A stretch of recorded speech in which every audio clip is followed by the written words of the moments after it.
ها قسم خاصه چې مرګ دی دا کوژک په غرو کې شنه ده شنه چې د ښې اوبه لري دا خلکو ور اچولی دی نو دا خلکو څخه خواست دی چې هر څوک دا خواته راځي و دا بوټو ته او دا ځغیانو ته باید چې ور نور واچي باید چې دوی کوشش وکړي چې موږ دغه کوژک هر دی په دې کې بوټي ولګوي یو درخت ولګوي چې هر څوک راځي باید چې کم از کم یو ګل ولګوي نور که نه ځنګلي تخمونه باید دا وغورځوي نو د هغو ته بیا لګوم خوند نه ورکړي سوځنګ خوند نو بس نو دا خو تخریبکاره ذهن دی تخریبکار ذهن نه دی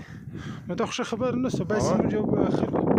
ته موټیویشن ورکړو او دا باید ښایسته وي دا غرونه ګر دا ټوله غر درته اوبه هم لري زرغونه بوټي لري نو څه محنت غواړي